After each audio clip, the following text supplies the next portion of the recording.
Hello दोस्तों, नमस्कार। Study with genius पर आप सभी का स्वागत है। साथियों, आज मध्य प्रदेश में एक वैकेंसीज विल बी आउट और वो है समूह 5 की, है ना। साथियों, क्या होता है मध्य प्रदेश में ग्रुप 5 में जो है कुछ मेडिकल्स स्टाफ्स, पैरामेडिकल्स और इसके इक्विवेलेंट पदों की जो है वैकेंसीज आउट होती हैं। और उस वैकेंसीज का पूरी डिटेल में चर्चा करते हैं साथियों इस वीडियो के माध्यम से।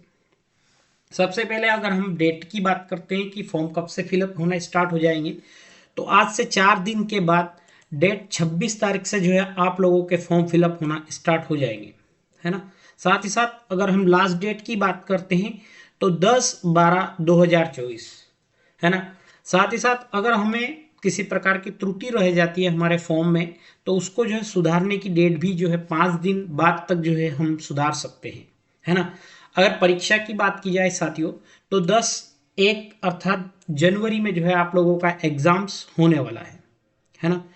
तो हमारे पास वक्त तो बहुत कम है, केवल 2 से ढाई महीने के बीच में जो है हमारे पास वक्त है। और इसका प्रिपरेशन करने वाले लोगों से मैं इन्फॉर्म करना चाहता हूँ साथियों कि आपका प्रिपरेशन जो है बूस्ट कर दीजिएगा।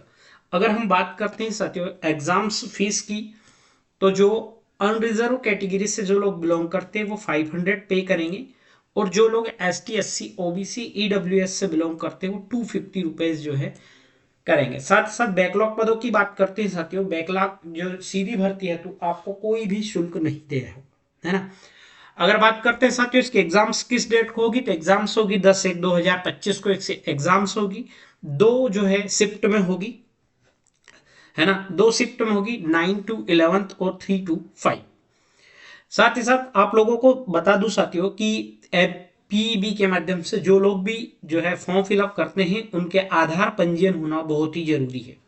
साथ ही साथ अगर आपके आधार कार्ड में जो एड्रेस दे रखा है वही एड्रेस जो है आपको एग्जाम्स में वेरीफाई होगा, तो वो आईडी ही ले जाए जिसमें कि आप लोगों का वही हो। क्योंकि अभी मध्य प्रदेश में बहुत सारी जगह इस तरह के मामले आ रहे हैं साथियों कि जो लोग किसी जैसे कि कोई आदमी पहले शाजापुर डिस्ट्रिक्ट में था लेकिन अब वो जो है आगर मालवा में चला गया है, तो उसके आधार कार्ड वगैरह अपडेट अभी नहीं हुए हैं। तो उन लोगों की साथ जो समस्या आ रही है, इन समस्या से जो है हम लोग निजात पा पाएंगे, है ना। साथ ही साथ साथियों आप लोगों को बता दूं कि आपका बायोमेट्रिफिकेशन जो है आधार पर जरूरी होना चाहिए। अर्थात आपके आधार कार्ड में किसी भी प्रकार की जो है समस्या नहीं होनी चाहिए। अब बात करते हैं साथियों कि कितने पद है, पद की भी बात करेंगे, है ना। साथ ही साथ आप लोगों को बता दूं मैं कि मध्य प्रदेश की जो ये वैकेंसी है ग्रुप 5 की, इसके अंतर्गत नर्सिंग स्टाफ, पैरामेडिकल स्टाफ और अन इक्विवेलेंट जो है पदों के लिए ये वैकेंसीज विल बी आउट होती है। तो इसकी श्रेणी जो है तृतीय श्रेणी है ना। साथ ही साथ एग्जाम्स का जो किस तरह से रहेगा पैटर्न उसकी बात करते हैं साथियों, तो 25 मार्क्स का जो है आपका जीके, हिंदी, इंग्लिश और नॉर्मल 10th लेवल तक का मैथ्स, 10th लेवल तक के जो है साइंस और अन्य जो है बेसिक्स आपको होना चाहिए। साथ ही साथ 75 जो मार्क्स का रहेगा वो आपकी जो है ट्रेड से संबंधित रहेगा। 100 जो है नंबर ऑफ क्वेश्चंस रहेंगे आप लोगों के, है ना। ठीक है। और एक ही पेपर जो है आप लोगों का होगा। अगर हम बात करते हैं इसके बारे में कि आप लोगों को क्या होना चाहिए, आपकी जो है क्वालिफिकेशंस क्या होनी चाहिए, उस पर भी बात करते हुए अगर आपकी एज 18 से 40 है या जो ST SC OBC EWS वाले लोग हैं उनको 5 साल की जो है छूट दी जाती है ना। साथ ही साथ बात करते हैं कि एज का क्राइटेरिया कहाँ से काउंट होगा, तो 1 जनवरी 2024 से जो है आप लोगों का एज का जो है क्राइटेरिया जो है काउंट होगा। अब बात करते हैं साथियों डिटेल्स में थोड़ी सी और बात करते हैं कि जो है आप लोगों का, है ना। अगर बात करते हैं मध्य प्रदेश में आरक्षण का मामला बहुत दिनों से जो है कि विवादित चल रहा था, तो उसके विवाद को लेकर मध्य प्रदेश सरकार के इस वैकेंसीज के नोटिफिकेशंस में क्लियरली कहा गया है साथियों कि आप देख पा रहे हैं अनुसूचित जनजाति के लिए 20%, अनुसूचित जाति के लिए 16% और ओबीसी अन्य पिछड़ा वर्ग के लिए जो है 27% जो है आरक्षण इस बार दिया जाएगा। ईडब्ल्यूएस का भी आरक्षण जो है 10% है। अब बात करते हैं यहाँ पर कौन कौन से पद जो है आप लोगों के लिए है ना। है ना। पद कोड अगर देखो साथियों, जब आप फॉर्म फिलअप करेंगे तो सबसे पहले आप लोगों को जो है चैप्टर नंबर 2 जो दे रखा है इसे क्लियरली देखना है। अगर आप नर्सिंग ऑफिसर स्टाफ में या स्टाफ नर्स में जो अगर आप फॉर्म फिलअप करना चाहते हैं तो आपके कोड क्या रहेंगे, तो 29, 34, 35, 42 जो है आपके कोड रहेंगे। इसमें आपके लिए 55 पद दे रखे हैं, है ना। पत्रिका कोड की बात करते हैं साथियों, ए दे है। अगर आप फार्मिस्ट हो और ग्रेड 2 में फॉर्म फिलअप करना चाहते हो तो 3, 37, 47, 60 जो है आपके जो है पद के कोड रहेंगे।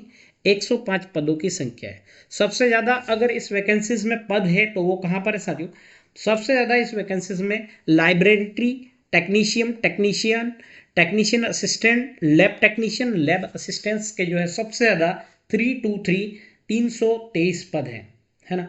साथ ही साथ ओटी में टेक्नीशियन के 144 है ना।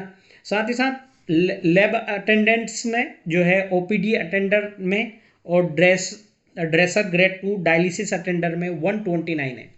तो सबसे पहले अगर हम फॉर्म फिलअप करते हैं तो सबसे पहले हमें क्या है, हमारी क्वालिटी के जो है हमारी क्वालिफिकेशंस के हिसाब से हमें कहाँ पर फॉर्म जो है फिलअप करना है, कहाँ कहाँ हम फॉर्म फिलअप कर सकते हैं, ये सारी चीज़ें जो है इस पेज के माध्यम से, अगर आप लोगों के पास अभी तक नोटिस नहीं आया है साथियों तो आप मेरे Telegram channel study with genius से डाउनलोड कर सकते हैं या आप लोग जो है इस वीडियो की स्क्रीनशॉट ले सकते हैं, है ना। टोटल नंबर ऑफ वैकेंसीज 881 है। 881 जो है इस बार की टोटल वैकेंसीज है ना। अब पूरा डिटेल्स में फिर से दिया गया है साथियों कि वो जो 881 जो 881 वैकेंसीज है वो कहाँ कहाँ पर है, किस किन भर्तियों के माध्यम से है। तो इसमें मैं जो है आप लोगों का वक्त जाया नहीं करता हूँ और बढ़ते हैं साथियों आगे, है ना। अब आगे बात करने से साथियों, रेडियोग्राफर के लिए आप लोगों को क्या क्वालिफिकेशंस चाहिए, है ना। साथ ही साथ है ना दे रखा है अलग अलग पदों के लिए, तो नीचे आप लोगों का क्वालिफिकेशंस दे रखा है। अगर आप इन 3 पोस्ट में अगर फॉर्म फिलअप करते हैं रेडियोग्राफर में, है ना, अगर आप रेडियोग्राफर में फॉर्म फिलअप करना चाहते हैं साथियों तो आपका बायोलॉजी से या फिजिक्स केमिस्ट्री वाले ग्रुप से हायर सेकेंडरी 10+2 होना चाहिए। साथ ही साथ आप लोगों को रेडियोग्राफर में 6 माह का प्रशिक्षण उत्तीर्ण होना चाहिए या मध्य प्रदेश सह चिकित्सा परिषद से जीवित पंजीयन भी होना चाहिए, है ना। एक्सरे रेडियोग्राफी टेक्नीशियन 2 वर्ष डिप्लोमा, 3 वर्ष डिग्री, साथ ही साथ आपको प्रदेश के सह चिकित्सक परिषद में जीवित पंजीयन जो है आप लोगों का होना चाहिए, है ना। इस 65 नंबर ऑफ वैकेंसीज टोटल जो है इसमें है। 56 वैकेंसी यहाँ पर है ना। अब बढ़ते हैं साथियों, लेबोरेटरी टेक्नीशियन के 162 टोटल्स जो है वैकेंसीज आप लोगों की है। 162 वैकेंसीज में आप लोगों का क्वालिफिकेशंस क्या होना चाहिए, तो ध्यान दीजिए, बायोलॉजी तो आप लोगों को जरूरी है, लेकिन साथ ही साथ आपको रोग विज्ञान टेक्नीशियन पैथोलॉजी का 10 माह या 1 वर्ष का प्रशिक्षण होना चाहिए, है ना। डिप्लोमा इन मेडिसिन पैथोलॉजी होना चाहिए। साथ ही साथ आप लोगों ने पैथोलॉजी का 2 ईयर का डिप्लोमा DMLT जिसे हम कहते हैं वो होना चाहिए, BMLT होना चाहिए आप लोगों के पास, या MMLT होना चाहिए। तीसरा हमारा कोड आता है 03 जिसमें फार्मिस्ट ग्रेड की सबसे ज़्यादा वैकेंसीज जो है 94 वैकेंसीज हमारे पास है। इन 94 वैकेंसीज में आप लोगों को साथियों क्या होना चाहिए, आप बायोलॉजी बैकग्राउंड से तो है लेकिन साथ ही साथ आपको फार्मेसी का डिप्लोमा या बी फार्मा की डिग्री जो है आप लोगों के पास होना जरूरी है। ओटी की बात करते हैं, 143 वैकेंसीज ओटी में है। अगर आप लोग वो ओटी में जाना चाहते हो साथियों, 10+2 जो है आप लोगों का बायोलॉजी से होना चाहिए, ओटी टेक्नीशियन का डिप्लोमा उत्तीर्ण होना चाहिए आप लोग, तो इस वैकेंसीज में आप लोग फॉर्म फिलअप कर सकते हैं, है ना। थर्ड बात करते हैं साथियों, शासकीय चिकित्सा महाविद्यालय सतना, ये आप लोग देख लेना, लेकिन बात करते हैं हम साथियों टेक्नीशियन की। 29 जो है नंबर ऑफ वैकेंसीज है ना। इन 29 नंबर ऑफ वैकेंसीज में आप लोगों को क्या बायोलॉजी केमिस्ट्री फिजिक्स वाले ग्रुप से, बायो ग्रुप से आपका 12th होना चाहिए और किसी भी संस्था से जो आपका डिग्री डिप्लोमा होना चाहिए, किससे, उस टेक्नीशियन से संबंधित, ठीक है। साथ ही साथ बात करते हैं साथियों टेक्निकल असिस्टेंट के 41 वैकेंसीज है। इसके लिए आपको 10+2 होना चाहिए और साथ से टेक्नीशियन का जो है आप लोगों का डिप्लोमा होना चाहिए। लैब अटेंडर की बात मैं अगर करता हूँ, लैब अटेंडर के 29 पद है, तो आप लोग 10+2 वाले लोगों से मैं इन्फॉर्म करना चाहता हूँ कि 10+2 वाले लोग कहाँ फॉर्म डाल सकते हैं। 10+2 वाले लोग यहाँ पर आप लोग जो है लैब अटेंडेंट के रूप में आप लोग फॉर्म डाल सकते हैं, है ना। डिस्टेंस हॉल अटेंडर की 4 वैकेंसीज है। आप लोग अगर बायोलॉजी ग्रुप से हैं और केवल 12th से तो आप लोग फॉर्म डाल सकते हैं, है ना। साथ ही साथ बात करते हैं साथियों, जो अगले हैं हमारे टेक्नीशियन के पद, इसमें फिर से आपको टेक्नीशियन का डिप्लोमा बायोलॉजी के साथ साथ होना चाहिए। टेक्निकल असिस्टेंट्स की बात करता हूँ साथियों, तो इसमें 10+2 के साथ जो है डिग्री या डिप्लोमा। अगर आप लोग केवल 10+2 से हैं तो लैब अटेंडर के वैकेंसीज आप लोग डाल सकते हैं। इस तरह से बाकी छोटी छोटी वैकेंसीज है, आप लोग जो है नोटिफिकेशंस मेरे टेलीग्राम चैनल से डाउनलोड करके जो है आप देख सकते हैं पूरा डिटेल से नोटिफिकेशन। अगर आप लोग वहाँ से भी नहीं कर पाते साथियों, तो आप लोग जो है डिटेल नोटिफिकेशन वेबसाइट पर जाकर ESB की वेबसाइट से जाकर जो है आप लोग इसका नोटिफिकेशन डाउनलोड कर सकते हैं, है ना। साथ ही साथ बात करते हैं साथियों, अगर हम बात करते हैं सिलेबस की, है ना, क्योंकि PEB ने आप लोगों का सिलेबस क्लियरली मेंशन कर दिया गया है। क्लियरली मेंशन में कहा गया है कि आपका GK, Hindi, English, maths, science और जो है आपका जनरल अवेयरनेस, साथ टेक्निकल ट्रेड जो है आपका 75 नंबर का है।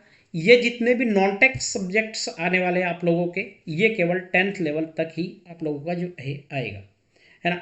साथ ही साथ आप लोगों जो लोग प्रिपरेशंस कर रहे हैं उन लोगों के लिए सिलेबस भी मेंशंस है यहाँ पर, तो आप जो है सिलेबस के रिलेवेंट जो है आपकी पढ़ाई कर सकते हैं। अलग अलग पोस्ट के लिए अलग अलग जो है सिलेबस PEB ने जो है मेंशन किया है, आप लोग वहाँ से जो है डाउनलोड कर सकते हैं। साथियों, अगर आपको मेरी वीडियो अच्छी लगी हो तो दोस्तों से शेयर जरूर कीजिएगा, और आप लोग अगर वैकेंसीज का नोटिफिकेशन नहीं डाउनलोड कर पा रहे तो आप मेरे टेलीग्राम से डाउनलोड कर सकते हैं। थैंक यू साथियों, जय श्री महाकाल।